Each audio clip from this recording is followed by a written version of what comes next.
Elena had always believed that home was where the heart truly belonged, a sanctuary where love and warmth could be counted on like the rising sun. Tonight, though, something felt off, an undercurrent of unease she couldn't quite place. She was arranging flowers on the dining table when she heard the soft click of the front door. Her heart lifted slightly. David was home. He appeared in the doorway, his arms full of packages wrapped in glossy paper. "For you," he said, his voice warm, smiling as he handed her a small, elegantly wrapped box. Her hands trembled as she unwrapped it. Inside lay the book she had been longing for, one she had mentioned months ago but had dismissed herself from asking for. Her eyes shone. Then he handed her a delicate box, smaller, heavier, with a familiar shimmer. Elena lifted the lid and gasped. A necklace, simple yet breathtaking. Exactly the one she had admired in a store window just last week. Her joy was full and unrestrained. This moment was perfect. This was love, she thought, tangible in her hands. Before she could cradle the gifts close, a small voice interrupted. "Mom, my dad bought these for me." Elena's smile faltered. Her young son, Lucas, had barreled into the room, eyes wide with excitement, and snatched both gifts from her hands. "No, Mom, give them to me. They're mine." Shock rooted her to the floor.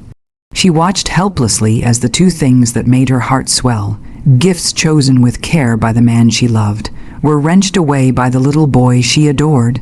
She tried to reach for them, but Luca's grip was firm, determined.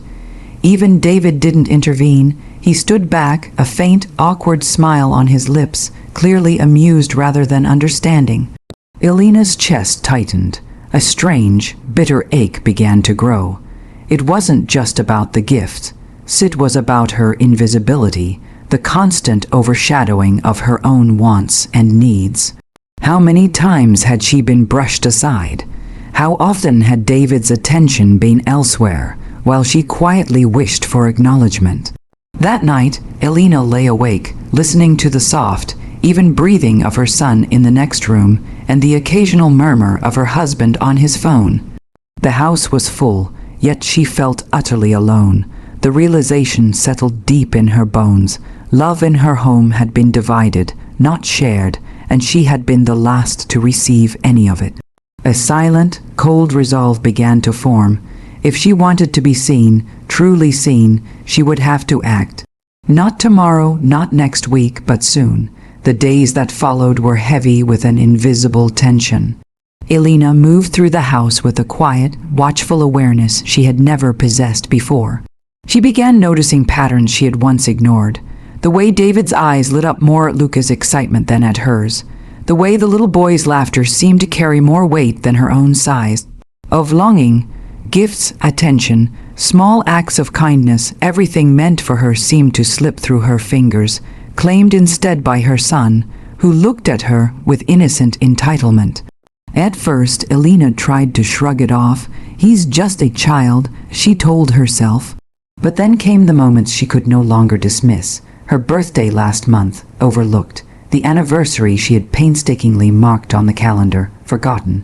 The casual dismissals that piled up like stones in her chest.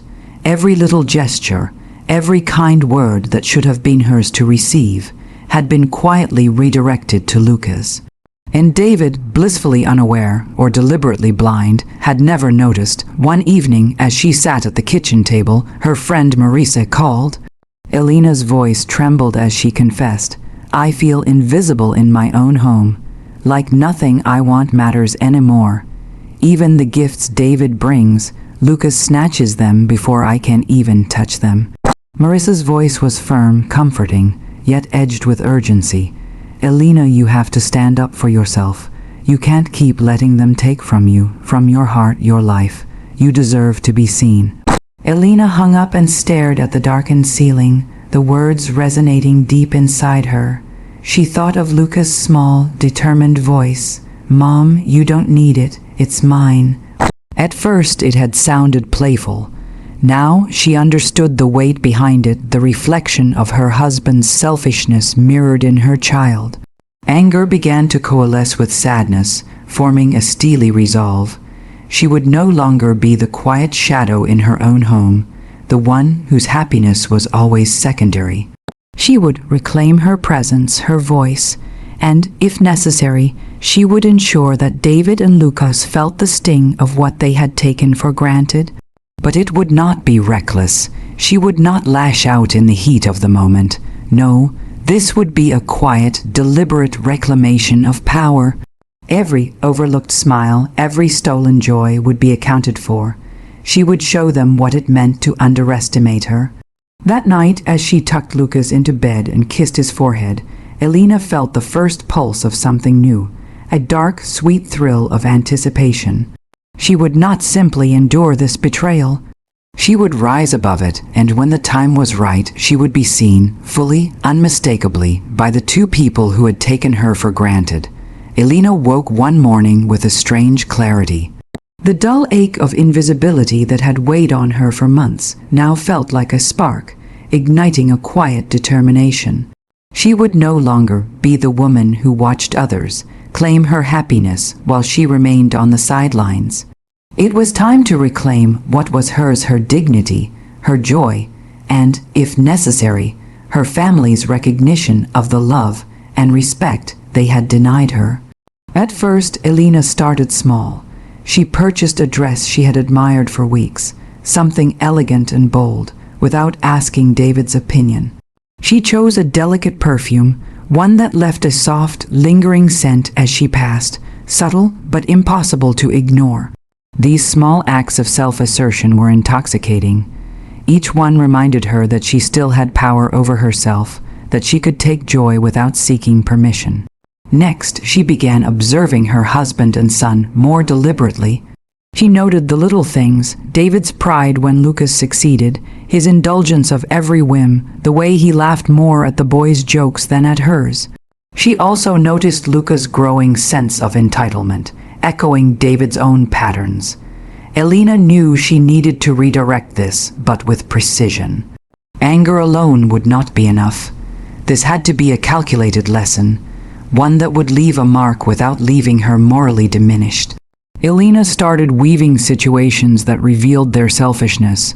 She would subtly praise moments of generosity, highlighting acts of kindness that David or Lucas overlooked.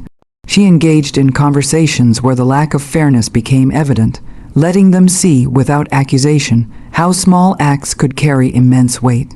With friends and acquaintances, she began to showcase her independence, her thoughtfulness, her intelligence.